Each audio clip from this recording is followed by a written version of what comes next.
Okay. Philip, could you just check that we are live streaming?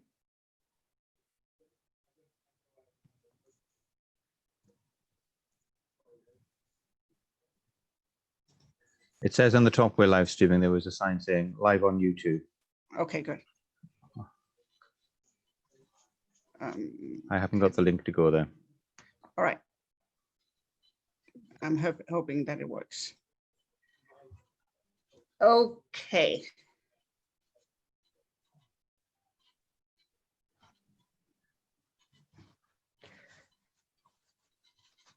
Okay, here we are. Welcome to Goldsmiths College Creative Writing Showcase, celebrating the creative writing students of 2020. Under normal circumstances, we would be sitting in the film studio at Goldsmiths, and the students will be performing on stage instead of being here on Zoom. This has been a tremendously difficult year. We've had strikes and of course COVID-19, and despite that, our students have produced wonderful work. We are so pleased to be celebrating some of their work here. Gold Dust, our online magazine, will feature everyone in the next few weeks. This year, our media and comms writers, so first I will introduce our writers, and Jennifer Fomo will introduce the media and English writers after me. This year, our media and comms writers explored many different subjects and genres. Danish Hussain wrote an intense sci-fi asking the question, what would you do if you could go back in time and change the past? His main character tries to assassinate a dictator. He also wrote a beautiful collection of poems. Jasmine wrote her own surprising interpretation of a true story, exploring how someone could end up dead in her apartment and no one noticed for 3 years. She also wrote a lovely short script about a mother and her daughter and their garden of love. Taylor Devaney wrote a wondrous story, a sci-fi set in a future of war, where a female soldier fights humans and machines, and a short story about a poignant moment in the life of a cafe. Eleanor Harney, Elle, wrote a touching story about two twins, a parallel world, and a grandmother who, once a witch, calls on her powers to save her grandchildren from a coma. She also invented a marvelous board game with animal characters and stories, which we learn as the players find their way to the fridge. Matilde Diaz Castro Fernandez explored abuse and murder in a ghost story, a world of women and who gather to mourn, love, and party, and come to terms with their abusers after their untimely death. She also wrote some wonderful poetry, exquisitely presented and inspired by her friends' texts. Catherine abandoned her usual Irish theme for her main project, but not her Irish characters. She wrote a sci-fi script, New Britain, set in a future where, in order to prevent women committing crimes against men, they are kept in gated suburban communities, and of course, nothing is what it seems. Returning to her Irish theme, Catherine wrote a funny Irish ballad about the Anam and her wailing sounds. Michael Daniels wrote a pilot about a cyber detective, political corruption, and the disappearing of a woman, and a touching script about two brothers, the oldest who is in prison and still trying to protect his little brother. Linda Cipoloni wrote a coming-of-age story about a young witch in Italy, a missing mother, a crystal, the power of family, women, and the conflict between the south and north of Italy. She will be performing in her script about a sinister deal with the devil. Sook Cho wrote a beautiful story of a man mourning his wife. He has bought her favorite perfume, had it wrapped as if he was going to celebrate their anniversary. She wrote a picture book of a serial killer and a wild action film following two brothers who get separated, one who grows up in South Korea, the other in North Korea. Media and English wrote beautiful and amazing pieces too this year, and Jennifer Farmer, our creative writing lecturer who taught Media and English, will introduce them. Thank you, Malene. I just first wanted to say that I was just blown away by the camaraderie and integrity of the students who just through just tremendously difficult term just kept each other supported and feeling loved. And I'm just so very proud of them. First up, there is Brad Bamford. His film, The Compassionate and Visually Striking Setup, follows Travis, a small-time criminal who turns reluctant hitman to cover the rising costs of his beloved grandmother's care home bills. Stoners and shopping trolleys collide in Megan Booth's supermarket sketch, a comedic romp set in Tesco's aisles. With a dash of Scorsese and more than a sprinkle of Tarantino, Joseph Boyazake's Khan's Mrs. Jones takes us to the 1970s as mob wife Lucy tries to make a run for it. With everything on public display through your My Life app, there's nothing to hide in Molly Dunne's Fomo. Set in a futuristic London, social media standing is currency and everyone wants to be liked. We'll be hearing an excerpt from Molly's piece later.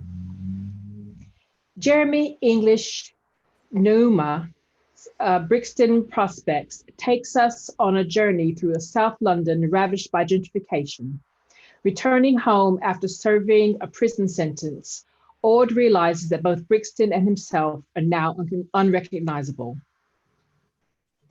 Maisie Goulsbra's To's a Crowd tells the story of Adrienne as she loses herself amidst her relationship with Reese. We'll be having a reading of this piece later on. Inspired by Black Mirror and The Sinner, Kasim Khan's Blackout is the pilot of a television series about American teenager Justin's decision to infiltrate a cult in order to discover what happened to his parents. Second Impressions, Elliot Madden's impressive thriller, tells what happens when Dawson, having lost his memories of his deceased child, is reunited with his estranged wife. Set in modern-day London, Lydia Olasupo's Hood Pass uses cracking dialogue to share the story of two childhood friends turned housemates as they both grapple to discover the meaning of home. Alexander Smith, running under the name Zan Brooks, gives us lyricism and magical realism with Meet Me Where the Water Won't Grow. Grieving mother Caroline finds hope in the possibility of being reunited with her daughter, who was killed years ago in a car accident. Coterie, Ali Watt's short film, is a biting satirical and absurdist examination of class in 1920s Paris.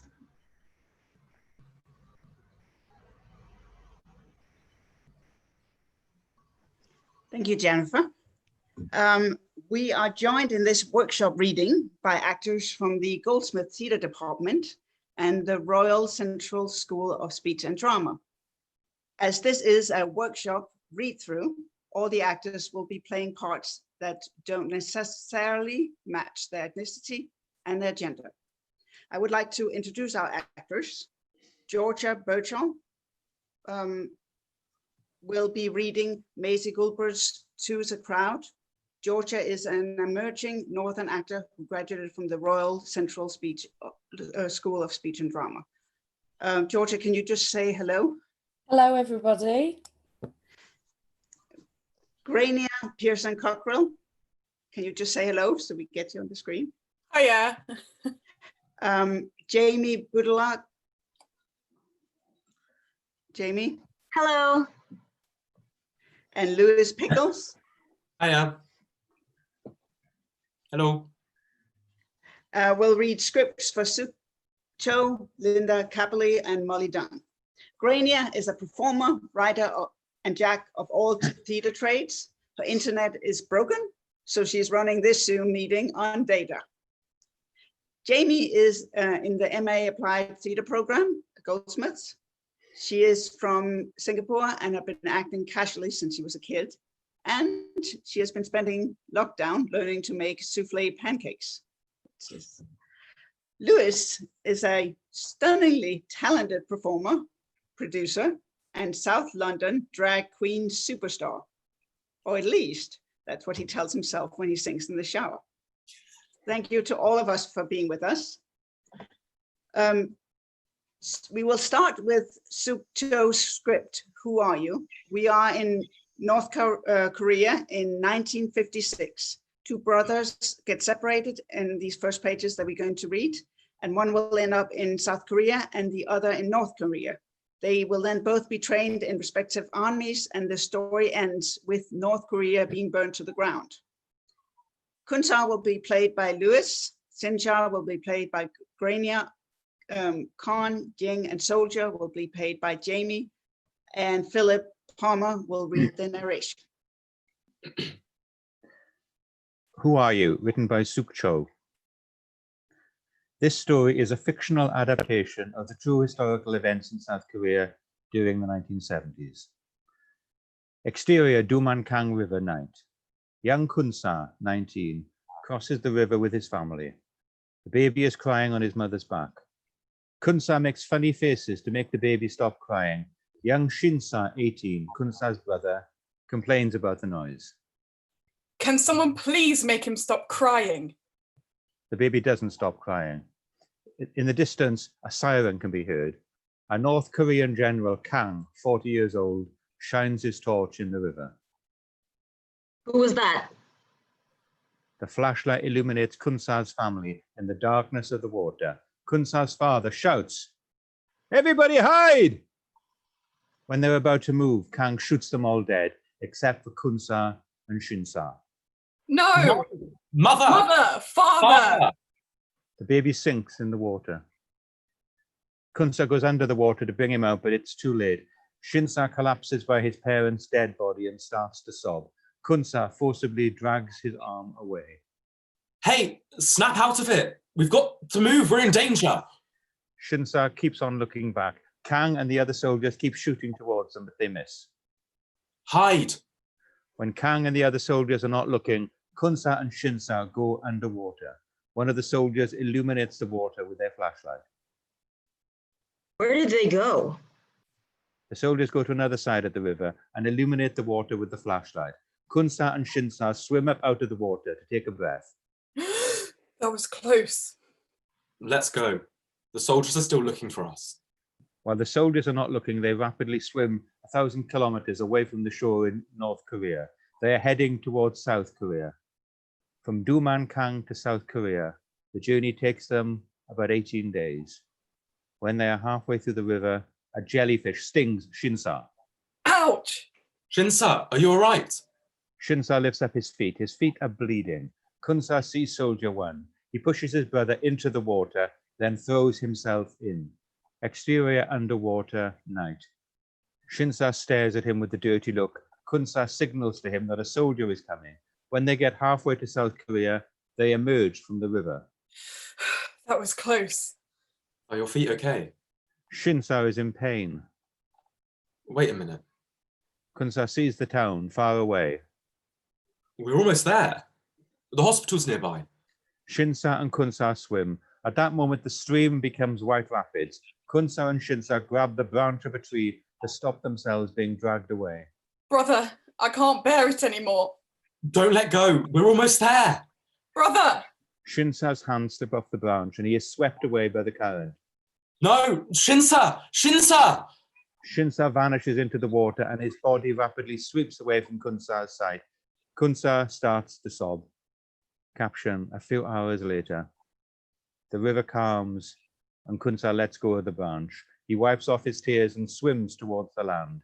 As he comes out of the water, he faints. Meanwhile, the South Korean Navy arrive. The leader of the Navy platoon, Jin, 25, wearing a blue uniform, stumbles upon him. Is he dead? Kunsa moves. He just moved, sir. Jin walks over to Kunsa and puts his hands over his face. He breathes. The officer orders the other sailors to take him back to the Troupe hospital. Fade to black.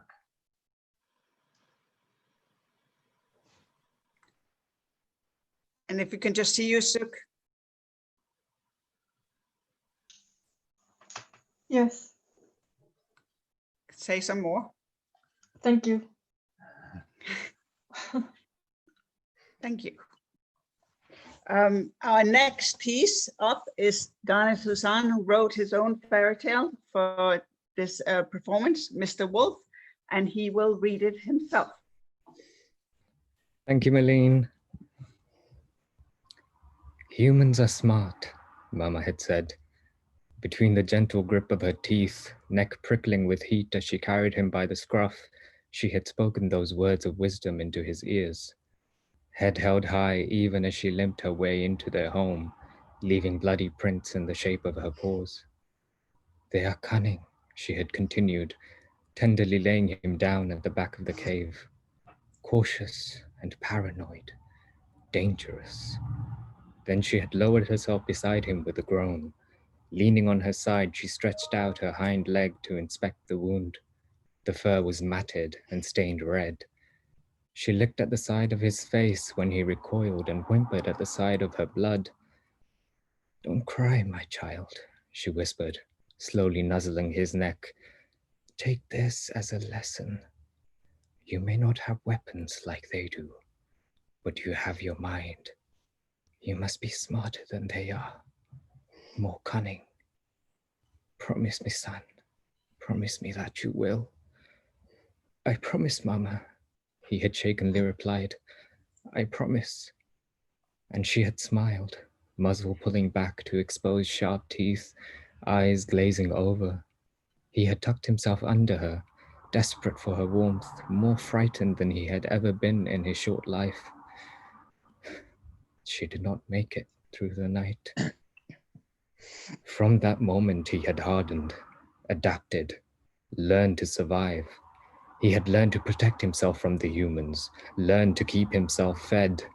He had figured out which ones to go after and which ones to stay away from. So when he saw the little child in the bright red hood, he didn't immediately go after it. He followed at a distance, hiding behind trees and bushes, and he watched, eyes alert and ears flicking to catch any and all sounds. Human children are innately naive, he had learned, clumsy too, struggling to walk when pups are already hunting on their own, helping out the pack, easy picking, though it was rare that they were ever on their own, almost always surrounded by others in their pack. But this child was well and truly alone, humming to itself as it skipped its way through the winding path with a basket held in its tiny hand, unaware and careless. When it stopped to talk to a squirrel that happened to walk into its path, he thought, "This is it. This is the one." The child stopped once again to sniff some flowers, and he made himself known. He crept out from between the leaves of a bush and watched as the child jumped back, blinking owlishly at him. "I'm sorry," he said slowly, keeping his jaw loose and his tongue heavy. His mouth felt strange when he spoke the language of the humans. "I did not mean to frighten you. I just saw you walking here and wanted to say hello." The child tilted its head to one side before smiling. It brazenly walked up to him and lay its hand on his head. He fought the urge to bite its fingers clean from its hand. "That's okay, Mr. Wolf," it said, stroking his head before returning its hand back down. "It's very nice to meet you. My name is Red. What's yours?" He wagged his tail in a show of contentment, wiggling his ears in a way that prompted jittery sounds to come from the child's mouth, sounds that he realized was laughter. He kept himself from smiling, aware of the effect that had on humans. "Red? What a peculiar name," he replied, keeping his voice soft and light. "Though I suppose I'm not one to talk, as I have no name. You may call me whatever you like." The child brought its hand up to rest on its chin. "I'll stick with Mr. Wolf then," it said, grinning like it had just accomplished something. "Also, Red isn't my real name, silly. It's just what people call me." It lifted his shoulders in a jerky movement that he still hadn't quite found the meaning of. The child was still smiling, so it mustn't be bad. "Well, Red, may I ask what you are doing out here?" "I'm here to visit my Nana. She lives just down this path near the brook. She's sick, you see, and I brought some food to make her all better." It raised the basket up for him to see, but he paid it no attention. mind already working furiously. Nana means grandmother, he thought, an elderly female, usually weak, and this one happens to be ill. If he played this right, he could have more than he had expected. He could have a feast the likes of which he had not seen in years. He had to fight down the pleased growl that crawled up to his throat. Oh, what a shame. I truly hope she gets better, he said, flattening his ears and hunching down in an appropriate manner. I wish there was some way I could help. Ah, I just remembered. There is a flower back from where you came, the smallest of flowers with light blue petals. It is known to relieve aches and sores if you eat it. The child looked at him with its mouth wide open, its hands pressed together in front of its face. Really? It exclaimed, and he bobbed his head up and down in a way he had seen humans do 1,000 times over. The child's face stretched wide with an eager grin. Thank you, Mr. Wolf. I'll go look for it right now. It ran down, red cloak billowing out around it, and he finally allowed himself to smile. As he stalked up the winding path in the opposite direction, tail wagging softly behind him, he thought, I quite like the name Mr. Wolf. Thank you. Thank you very much. Thank you very much, Danish. Next up, we have Linda Cipoloni, who wrote her script, Serial Devils, for her housemates, who were then scattered after lockdown ended. And tonight it will be performed by herself, Grainne, Lewis, and myself. We are in London, and a group of university students are gathered at Tommy's to celebrate the last night of uni. The lead, Tommy, is read by Lewis. Michael and Sabrina will be read by Grainne, and I will read Gabriel. And we will all join Linda as devils, and Lewis will be reading the narration. Fade in. Interior London flat evening. We enter the living room and hear chattering and faint acoustic music in the background. 3 boys and 1 girl in their 20s sit round a table, some smoking, a few rolling, others drinking beers, all reminiscing about past times at university. Michael, 23, is in the middle of a sentence. And when Gabriel got thrown into that huge nettle bush. I was too drunk to remember the bastard who did that, though. Everyone laughs, except for Tommy, 22, who frantically stares at the clock on the wall. Are you going to hers again, Tommy? I thought you were going to spend tonight with your friends. You know, would be nice. Michael lights another cigarette and winks at Tommy, who fakes a smile, then glues his eyes on the clock again. Genuinely though, could you be a bit more social? Christ. Okay, well, do we have a plan for tonight, guys? Because otherwise me and Sabrina were thinking about going. Can you stop this couple thing? It's weird, I'm not used to it. No one is leaving the house tonight. Michael starts laughing, but Sabrina and Gabriel share an annoyed look. You smoke, bro? You've looked weird all night. Tommy doesn't answer, and everyone returns to their chattering. A few minutes go by, and the clock now reads 11:45 p.m. I've got something to tell you guys. No one acknowledges him, except for Gabriel. What is it now? Coke? Everyone listens. Not true. Got another girl? Nah, he's probably leaving for Thailand again. Everyone laughs, but Tommy remains silent, showing a concerned behaviour. Whilst everyone gets back to their chattering, he finally speaks out. I made a pact. I'm sorry. Flashback, exterior London street, night. Tommy stands in a side street in the pouring rain, holding an umbrella. He looks at his watch, which now reads 10:23 p.m, and frantically looks around. When he turns, a man stands in front of him. He wears a long black hooded coat so that his face is covered. Names? There you go. Tommy hands the man a list of his friends' names. The devil looks at it, puts it in the inside pocket of his jacket and doesn't say anything. Is it all right? Deal is done. Let's shake hands. They both shake hands. Your friends will die and you will get your first. The devil turns and leaves.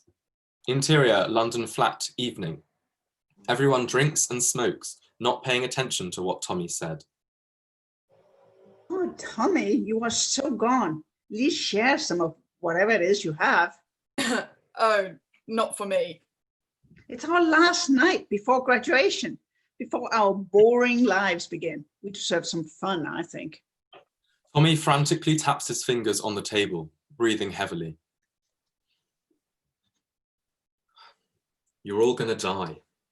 I'm sorry. I can't fix it now. Everyone fakes laughing apart from Sabrina, who raises her eyebrows, annoyed at the guys. Well, thanks for this. Why do we have to be so pessimistic? It's like a new beginning. I agree, actually. Tommy, cut the bullshit. Let's have another drink. It's happening soon. I didn't mean for it to go like this. I wasn't thinking. I just really need to get that first. Michael tries to reply, but the clock now reads 12 and the power suddenly goes off, leaving the group in silence and darkness. I had to get the scholarship. It was the only way. He said it would. Bro, it's not funny. Come on, switch the lights now. We hear chairs being moved and screaming from the group, along with people falling on the floor. I'm sorry, friends. When the room is silent, power comes back, close on Tommy's face, sweating, not blinking. He moves and the camera follows him. Close on Tommy's shoes, marked by blood spots. He makes his way through arms and legs motionless on the floor. When the camera goes up, it shows Tommy holding a knife covered in blood. He walks out of the room. We hear the front door close. Close on a collage framed on the living room wall, portraying different pictures of Tommy with his friends. Interior, London house, evening. 4 people wearing black hooded coats are sat in a circle, grouped around a table with flyers on it reading Serial Devil's Meeting. The devil we saw before comes in, laughing, and lights his cigarette. Done. I just saw police parked outside the flat. Can't believe it's so easy to turn people into sociopaths these days. It is, if you're the devil. The devil laughs whilst the main devil picks up the flyer. So, what's on the agenda for today? Oh, we're bored. We need another victim. Main devil picks up his laptop and opens Facebook. Okay, this guy. He looks happy, good looking, loads of friends, perfect like family. Name? Mark Smith. Shoot him a message then. Main devil opens the message box and starts typing. Mark Smith, let the game begin. Fade out.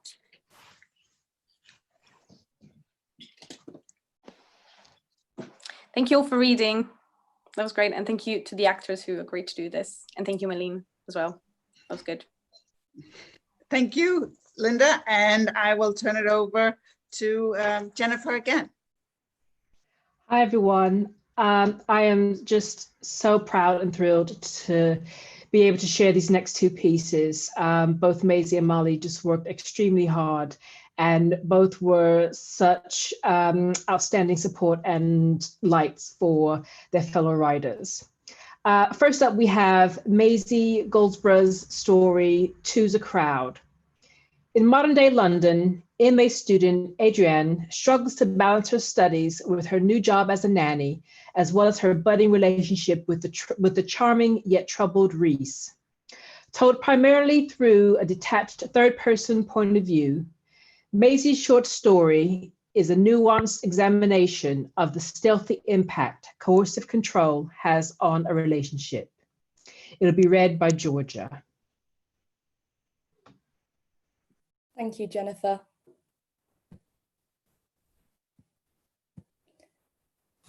Adriana's alarm woke her up to the remnants of the summer sun beginning to heat up her room as she brought her hand up to shield her eyes irritably.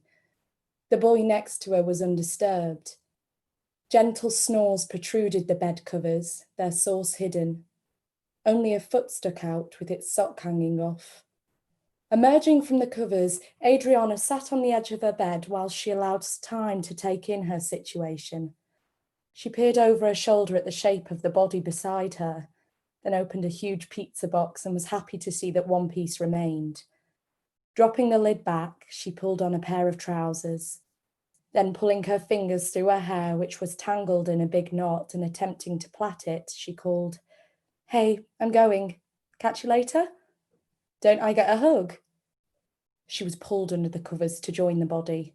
His creased jumper was evidence that he had slept fully clothed. He smiled, comforted by her closeness. "I have to go." Reluctantly, she parted and left with the lone slice of pizza as her only accessory. She sat in a coffee shop looking out of the window, pausing to check her watch occasionally. Nervously, she pulled the ring on her finger past her knuckle, brought it back again and repeated. When she decided it was time to go, she emptied her espresso cup, grabbed her bag and went. The address she had been given led her to a row of townhouses, the kind of houses she peered into at night, a habit she had developed in order to pry on the lives of those that lived within. The sound of screaming from behind a door caused Adrienne to put her hand to her head, feeling doubtful about the situation. At that point, the door opened. Nora, a friendly-looking woman with long hair, invited her inside.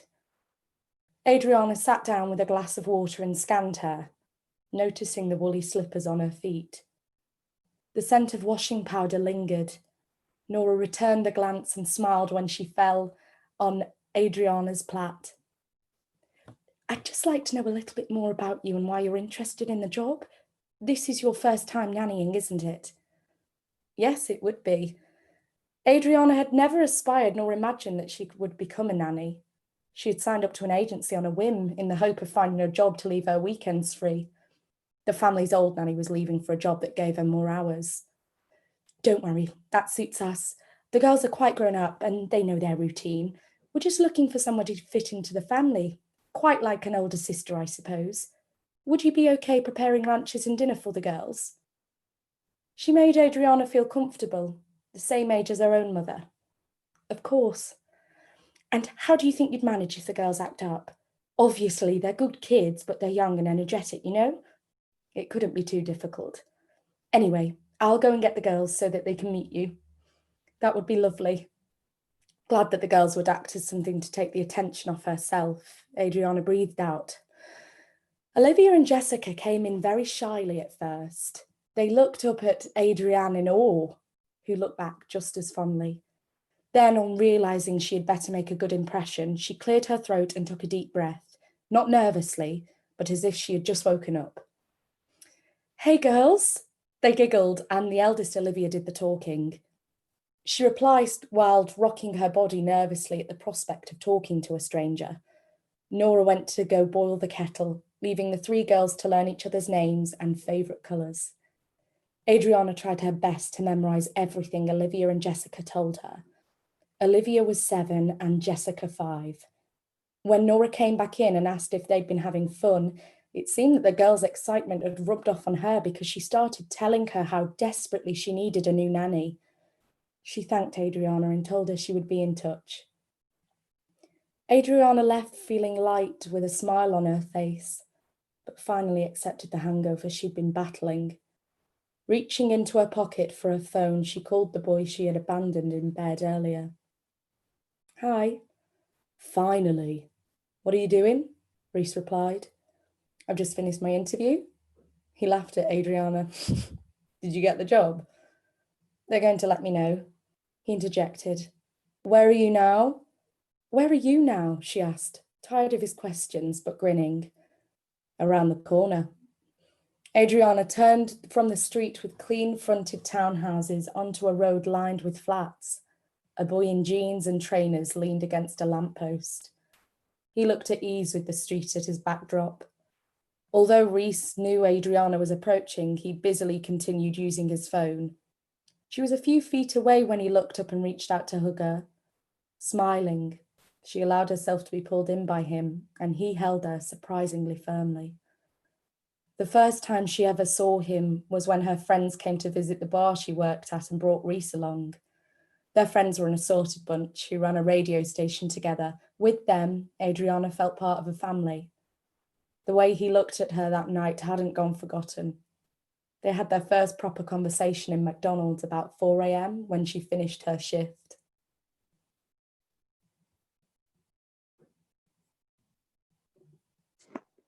Thank you, Georgia, for reading it so beautifully. It's been a joy.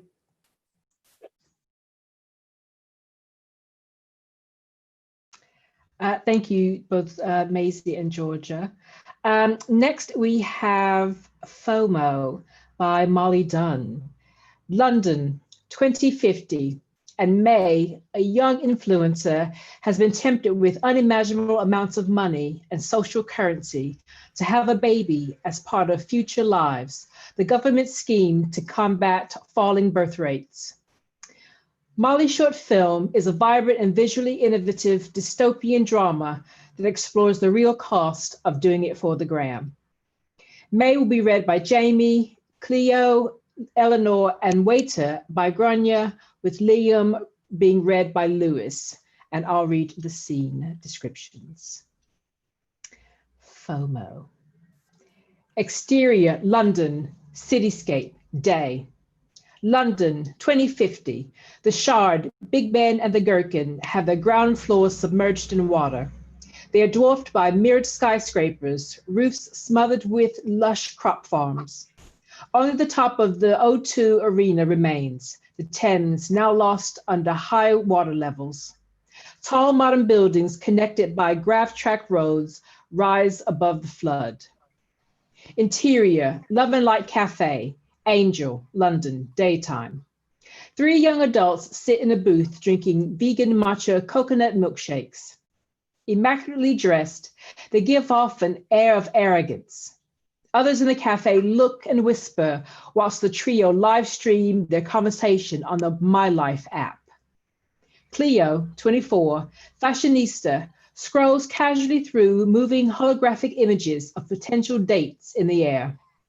Fish scales of her jacket ripple up and down in waves across her body.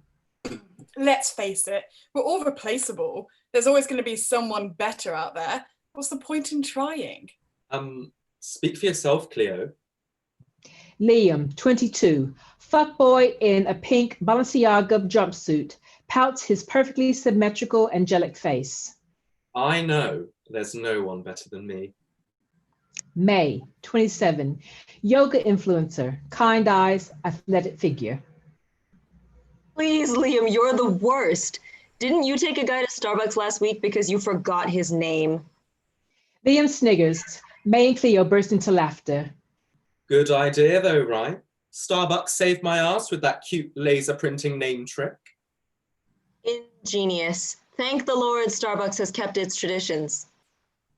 As May takes a sip of her drink, her calorie count goes up slightly on her public My Life profile. Thousands of thumbs up and a handful of angry face emojis acknowledge the data. Waiter approaches the booth with the bill. That'll be 70 pounds, please. Oh my God, Liam Carter, your videos give me life. Thanks. Can we make it verified? The waiter holds out his phone to Liam's, which vibrates. The waiter's profile is added to Liam's My Life live stream. Don't worry, guys, it's on the house. The waiter walks away smiling, submerged in his phone. Another one? And he was fit? Only 12-year-old girls recognize me. And those girls are paying your rent. I guess, but you both get the cool fans. Yeah, the ones that don't make me enough money. I'm just happy we swerved that bill. We're not all as bougie as Liam. Liam ignores May and looks at his phone. Oh, 10,000 followers. Cute. I'd still hit it though. You're so gross. Why are we friends? Interior grav cart, London, evening. May sits in the carriage of a self-propelled grav cart. The cityscape looms through the glass-paneled sides and roof. Commuters walk by commuters walk by skyscrapers in tailored tracksuits and trainers. Delivery drones buzz overhead. She scrolls through the holographic projection of her My Life app, admiring her profile and likes. She has 2 million followers. Her 3D pictures are of plant-based meals, artfully shot nudes in nature, and images of herself doing yoga poses. An incoming government message requests absolute privacy override. May shrugs and accepts. With a gentle beeping, all the windows of the graph cart black out, and a 3D projection of model-esque Eleanor, 20, appears sat next to her. The holomail recording locks eyes with May. Hi, May. I work as a press officer for Future Lives. I have an exciting and extremely lucrative marketing opportunity to discuss with you. Please hit me back once you're home. May raises her eyebrows. Interior, May's flat, London, evening. May wears figure-hugging gym wear. She finishes an advanced level of yoga practice for her followers on the My Life app. Behind her, immaculately pruned plants drape perfectly across an exposed brick wall. 403 calories drop from her daily counter, and yoga is added to the exercise section. Thousands of likes and hearts flash across her feed. Namaste, yogis. May walks over and switches off the floating camera. A very messy studio flat hides behind its field of view. Dirty mugs and plates surround the sink, and the bin overflows. She throws the sweaty gym gear on the floor, stands in front of a rickety fan to cool, and turns the tap. It makes a noise and shakes, finally out dribbles an irregular flow of water. Interior May's flat, London, 30 minutes later. May sits at a desk in a big t-shirt and knickers and answers a 3D holo call from Eleanor. She quickly adjusts the angle of her camera away from her knickers and the mess in the room. A projection of Eleanor appears before her. May checks her own appearance on the screen. Hey, May, before we start, we still need you to confirm the NDA. A non-disclosure agreement flashes up with reels of terms and conditions. May leans forward towards a small microphone-shaped device on the desk. She breathes into it. Confirmed, flashes green on the screen over the NDA. Thanks for signing that, May. I must remind you that what we discuss must remain completely confidential. No speaking about this to your friends and followers. Do you understand? Sure, yeah. Hashtag winning. Don't want to go on, but if you break the contract, there will be severe consequences. Know what I mean? May shrugs and nods unconvincingly. You lose everything we give you and hand over ownership of your My Life to us. Don't want to end up homeless with no followers. Hashtag a drama. You can trust me. Could I hear more about what you want me to promote? Eleanor springs back with a smile. I see why am I. Birth rates in the UK have dropped to an all-time low in a way our country has never seen before. Oh yeah, I've seen the memes. It is what it is. Well, in an attempt to combat this, we recently launched a scheme providing new parents with property, tax breaks, etc., but not enough heads got turned. None of my followers went for it. But what's this got to do with me exactly? As a young woman with a high female following and a wholesome aesthetic, we'd like you to promote the scheme. Sure, I can shout about it. That's not what we need. What else is there? I'll shoot my shot. We want you to have a baby.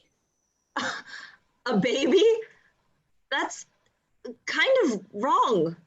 IMO, it's the most natural thing in the world, and we're offering a service that was previously only available to the super rich.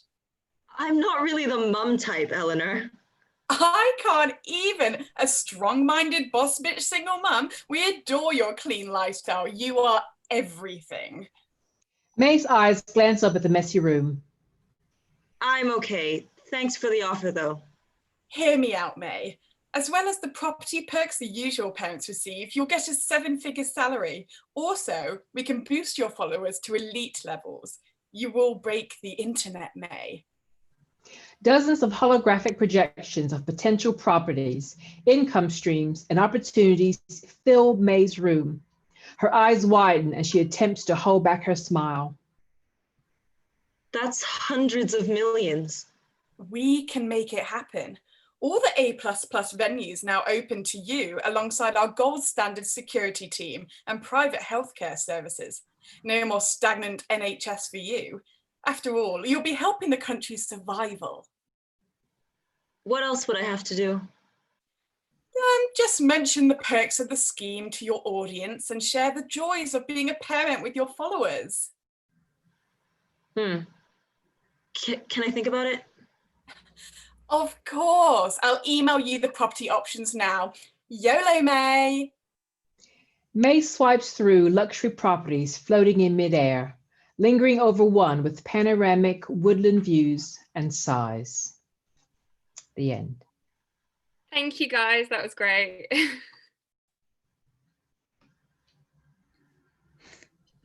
Thank you so much. This was amazing. We are just so unbelievably proud of you. And I'm sure that Philip Palmer, the co-convener of creative writing, would probably like a few words as well.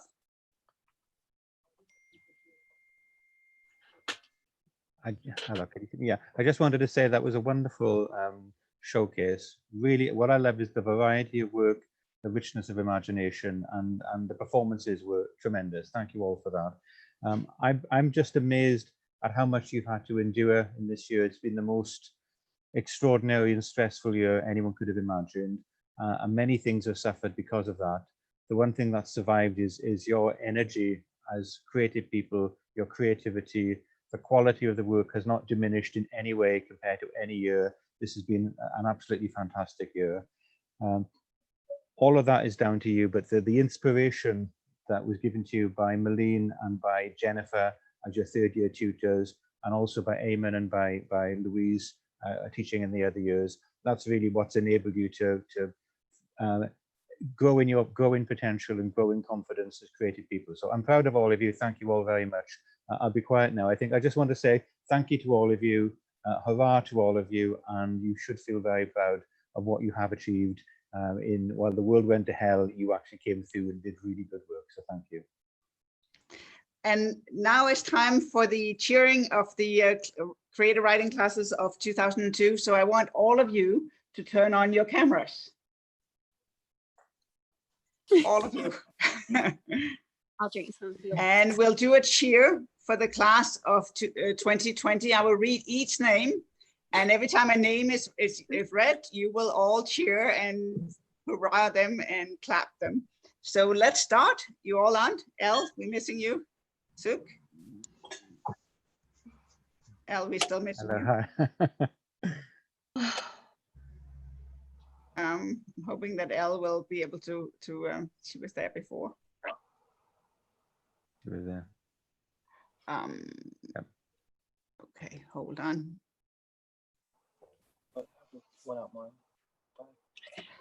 Okay. All right. Danish, Hussain. Yeah. Hey. Thank you. Catherine Birch. Yvonne cheering. Michael Jackson. Isla Brooker. Hey. Matilda Diaz Castro Fernandez. Hooray! Eleanor Hani. Hooray! Nina Lichel. Sook Cho. Hey. Linda Cipoloni. Monia Al-Hadari. Bradley Bamford. Joseph Busaga Khan. Jeremy English Newman. Maisie Goulsbra. Elliot Madden. Imogen Tulby Folks. Megan Booth. Molly Dunne. Asmi Khan. Lydia Alasubo. Alexander Smith. And Alexander Watt. And one long cheer in the style of what Danes would do. There's three shorts hooray, and then one long hooray. So it's hooray, hooray, hooray, and then hooray. You ready? Okay. 3 short ones. Hooray! Hooray, hooray, hooray. Very good. And then Well done. cheers to you all. And I do actually have sparkler here. Sparkler! Pass it over here. Well done, everyone. Congratulations, everyone. Thank you all. Thank you all. And then before we end, I just want to thank, on behalf of Philip Palmer and myself, I want to thank my co-host, Jennifer Palmer, and Leanne Benford for technical and promotional support, and Samir Neen for his continued Gold Dust web support. He has made the page for us. Our fabulous tutors, Eamon McDonald's and Louise Tucker. Without this, we couldn't teach any of this. Same with Jennifer. And to Pamela Carantonis for help recruit our actors. And a real special thank you to all our writers and our performers tonight. It has been amazing. Yeah. So thank you so much, Thank you. everyone.